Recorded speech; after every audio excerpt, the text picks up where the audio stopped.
तो हेलो मेरे प्यारे साथियों, अगर आप भी 10वीं कक्षा के छात्र हैं और 2026 में मैट्रिक बोर्ड परीक्षा देने वाले हैं तो आज का यह वीडियो काफी इंपोर्टेंट होने वाला है।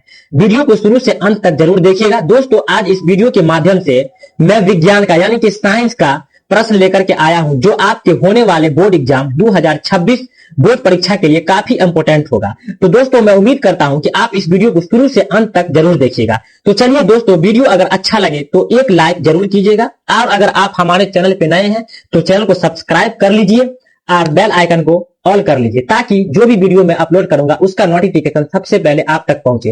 और हाँ, मैं इस चैनल के माध्यम से रोज ऑब्जेक्टिव वीडियो लेकर के आता हूं जो कि आपके होने वाले बोर्ड एग्जाम 2026 के लिए काफी इंपोर्टेंट होगा। तो चलिए हम चलते हैं पहला क्वेश्चन पे। तो देखिए, एक नंबर क्वेश्चन क्या है। एक नंबर क्वेश्चन है कि जल में घुलकर हाइड्रोजन आयन देता है। देखिए, ये क्वेश्चन का जवाब दीजिए। क्वेश्चन है कि जल में घुलकर हाइड्रोजन आयन देता है। अब देखिए क्या देता है, भस्म देता है या अम्ल देता है या लवण देता है या क्षारीय देता है। तो देखिए, एक नंबर क्वेश्चन का जो सही जवाब हो जाएगा ऑप्शन बी हो जाएगा।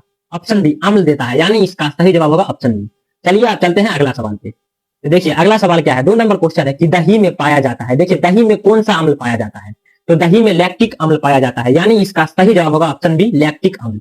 चलिए आप चलते हैं अगला सवाल पे। तो देखिए अगला सवाल क्या है, 3 नंबर सवाल है कि टमाटर में पाया जाता है। तो देखिए टमाटर में जो है साइट्रिक अम्ल पाया जाता है। आप देखिए याद रखिएगा, टमाटर में साइट्रिक अम्ल भी पाया जाता है, आप याद रखिएगा, ठीक है। साइट्रिक अम्ल, साइट्रिक अम्ल, ठीक है। और हाँ, टमाटर के अंदर एक और अम्ल पाया जाता है, उसको कहा जाता है मैलिक अम्ल। ये भी याद रखिएगा, ठीक है। ऑप्शन में ये सब भी हो सकता है, ठीक है। मैलिक अम्ल आप याद रखिएगा। तो चलिए आप देख लेते हैं ऑप्शन में क्या है, ठीक है। तो याद रखिएगा कि टमाटर में जो पाया जाता है साइट्रिक अम्ल भी पाया जाता है और मैलिक अम्ल भी पाया जाता है। तो चलिए ऑप्शन में देख लेते क्या है। तो देखिए ऑप्शन में है 3 नंबर में, ऑप्शन में है देखिए ऑक्सैलिक अम्ल। देखिए एक और अम्ल होता है ऑक्सैलिक अम्ल, आप याद रखिएगा, ठीक है। ऑप्शन में ऑक्सैलिक अम्ल आ जाए तो ऑक्सैलिक अम्ल में टिक कीजिएगा, यानी इसका सही जवाब होगा ऑप्शन सी। चलिए आप चलते हैं अगला सवाल पे, ठीक है। अगला सवाल देखिए क्या है, जवाब दीजिए अगला सवाल का।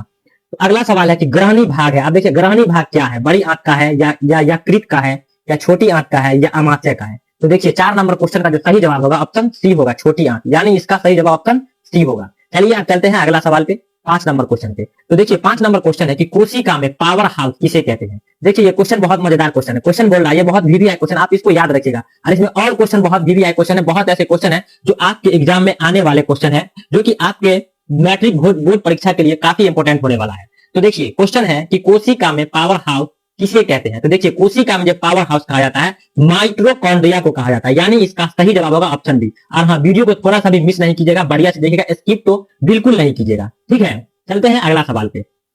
तो देखिए अगला सवाल क्या है, अगला सवाल है, चलिए अगला सवाल का जवाब दीजिए। देखिए अगला सवाल है कि श्वसन की क्रिया में खाद्य पदार्थों का क्या होता है।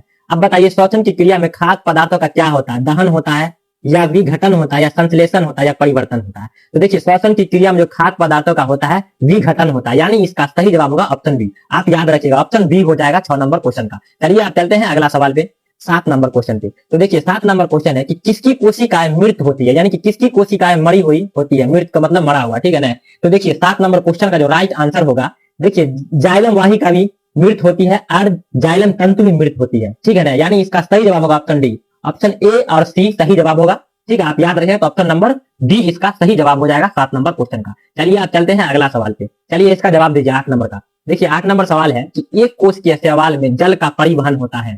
चलिए इसका जवाब दीजिए, एक कोश के शैवाल में जल का परिवहन होता है। तो देखिए 8 नंबर क्वेश्चन का जो सही जवाब होगा ऑप्शन बी होगा, विसरण होता है, यानी इसका सही जवाब ऑप्शन बी होगा, विसरण। चलिए आप चलते हैं अगला सवाल पे, 9 नंबर क्वेश्चन पे। तो देखिए 9 नंबर क्वेश्चन है कि पौधे में श्वसन होता है। पौधे में श्वसन किसके द्वारा होता है। देखिए जड़ में होता है या पेशी कोशिका में या पत्तियों में या प्रत्येक भाग में।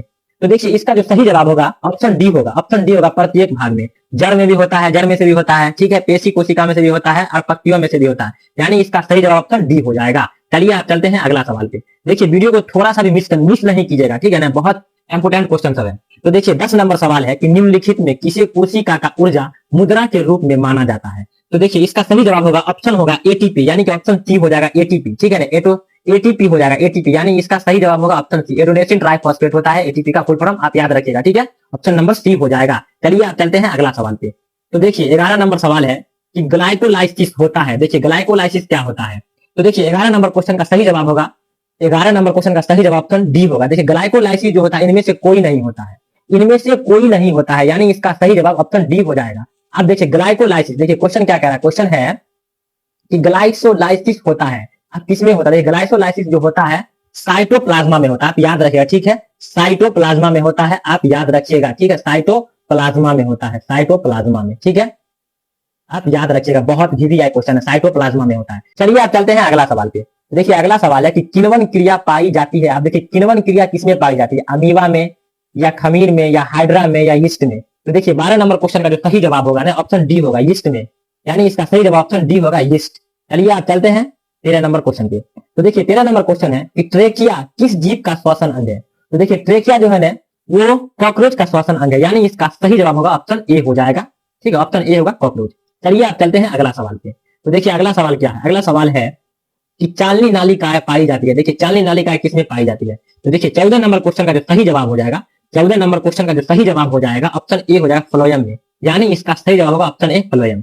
चलिए आप चलते हैं अगला सवाल पे। देखिए बहुत वीवीआई क्वेश्चन है, ठीक है ना, आपको क्वेश्चन देख करके ही पता चल जाएगा किस टाइप का क्वेश्चन है।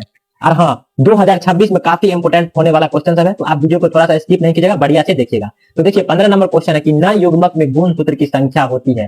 तो देखिए नर युग्मक में यानी कि पुरुष पूछना, ठीक है ना, आप याद रखिएगा, पुरुष युग्मक में, ठीक है ना, यानी कि नर युग्मक कहे तो पुरुष में गुणसूत्र की संख्या होती है। तो देखिए 15 नंबर क्वेश्चन का जो सही जवाब होगा ऑप्शन हो जाएगा बी, यानी इसका सही जवाब ऑप्शन बी होगा 23, ठीक है। चलिए आप चलते हैं अगला सवाल पे। तो देखिए अगला सवाल क्या है? अगला सवाल है कि अंडाणु निषेचित होता है। देखिए अंडाणु निषेचित किसमें होता है? फेलोपियन ट्यूब में होता है, या योनि में होता है, या गर्भाशय में होता है, या अंडाशय में होता है? तो देखिए अंडाणु जो निषेचित होता है ना वो होता है फेलोपियन ट्यूब में, ठीक है। देखिए फेलोपियन ट्यूब, यानी इसका सही जवाब ऑप्शन ए हो जाएगा, फेलोपियन ट्यूब, ठीक है। 16 नंबर क्वेश्चन का सही जवाब ऑप्शन ए हो जाएगा। चलिए आप चलते हैं अगला सवाल पे। तो देखिए अगला सवाल है कि कौन मादा जनन तंत्र का भाग नहीं है? देखिए ये पूछ रहा कि मादा जनन तंत्र का भाग नहीं है, मादा कहे तो महिला, स्त्री, ठीक है ना, आप याद रखिएगा स्त्री। तो देखिए इसमें से कौन कौन है? देखिए मादा जनन तंत्र का भाग, देखिए उसमें से कौन नहीं है? तो देखिए इसमें से अगर है तो अंडाशय है, गर्भाशय है, ठीक है ना, उसके बाद डिंब वाहिनी है, और जो नहीं है वो है ऑप्शन सी शुक्रवाहिका, ये जो है नर है, ठीक है ना, इसका सही जवाब ऑप्शन सी हो जाएगा, ठीक है। 17 नंबर क्वेश्चन का सही जवाब ऑप्शन सी हो जाएगा। चलिए आप चलते हैं अगला सवाल पे। तो देखिए अगला सवाल है कि एंड्रोजन क्या है? एंड्रोजन क्या है? देखिए एंड्रोजन है क्या? नर्लिंग हार्मोन है, या मादा हार्मोन है, या सी में ए बी दोनों है, या डी में इनमें से कोई नहीं? तो देखिए नर्लिंग हार्मोन जो है ना, सॉरी एस्ट्रोजन जो है नर्लिंग हार्मोन है, यानी इसका सही जवाब ऑप्शन ए हो जाएगा, नर्लिंग हार्मोन। चलिए आप चलते हैं अगला सवाल पे। तो देखिए अगला सवाल है कि मानव में नर जनन ग्रंथि कहलाता है। मानव में नर यानी कि पुरुष, मानव में नर जनन ग्रंथि कहलाता है, तो वो जो कहलाता है वृषण कहलाता है, यानी इसका सही जवाब होगा ऑप्शन ए हो जाएगा, वृषण, ठीक है, ऑप्शन ए, यानी इसका सही जवाब ऑप्शन ए हो जाएगा। चलिए आप चलते हैं अगला सवाल पे। तो देखिए अगला सवाल है कि भ्रूण का विकास होता है। देखिए भ्रूण का विकास किसमें होता है? ग्रीवा में होता है, या योनि में होता है, या फिलोपियन नालिका में होता है, या गर्भाशय में होता है? तो देखिए इसका जो सही जवाब होगा ऑप्शन डी होगा, गर्भाशय में, यानी कि सही जवाब ऑप्शन डी हो जाएगा, गर्भाशय में, आप याद रखिएगा। चलिए आप चलते हैं अगला सवाल पे। तो देखिए अगला सवाल है कि फिलोसफिक जोलॉजिक पुस्तक के लेखक कौन है? तो देखिए जोलॉजिक पुस्तक के जो लेखक है वो है लैमार्क, यानी कि इसका सही जवाब ऑप्शन ए हो जाएगा। चलिए आप चलते हैं अगला सवाल पे, 22 नंबर क्वेश्चन पे। तो देखिए 22 नंबर क्वेश्चन है कि ड्रोसाफिला मेलानोगैस्टर के नर में होता है। तो देखिए इसका जो सही जवाब हो जाएगा, इसका जो सही जवाब होगा 6 ऑटोसोम जोड़ा, यानी कि XY, यानी इसका सही जवाब ऑप्शन बी हो जाएगा 22 नंबर क्वेश्चन का। चलिए आप चलते हैं अगला सवाल पे। तो देखिए अगला सवाल है कि किस जर्मन वैज्ञानिक ने 21 पीढ़ियों तक के चूहे की पूंछ काट दी थी? तो देखिए 23 नंबर क्वेश्चन का जो सही जवाब होगा ऑप्शन हो जाएगा ए, ऑप्शन ए होगा, ऑप्शन ए, आप याद रखिएगा, वाइसमान, यानी इसका सही जवाब ऑप्शन ए हो जाएगा। चलिए आप चलते हैं अगला सवाल पे। तो देखिए अगला सवाल है कि हरे पौधे होते हैं। तो देखिए हरे पौधे जो होते हैं उसमें पोषी भी होता है और उत्पादक भी होता है, यानी इसका सही जवाब ऑप्शन डी होगा, ए सी दोनों, ठीक है, आप याद रखिएगा। चलिए आप चलते हैं अगला सवाल पे, जो कि लास्ट क्वेश्चन है। देखिए अगला सवाल है क्या? तो अगला सवाल है कि ऐसे जीव जंतु जो भोजन के लिए दूसरे जीव पर निर्भर होते हैं कहलाते हैं। तो देखिए जो दूसरे जीव पर निर्भर रहते हैं ना, उसे कहा जाता है, उसे परजीवी कहा जाता है, यानी इसका सही जवाब ऑप्शन ए हो जाएगा, परजीवी। तो देखिए आज हम लोगों ने 25 क्वेश्चन को कवर किया, जो कि आपके आने वाले बोर्ड एग्जाम 2026 के लिए काफी इंपोर्टेंट क्वेश्चन है।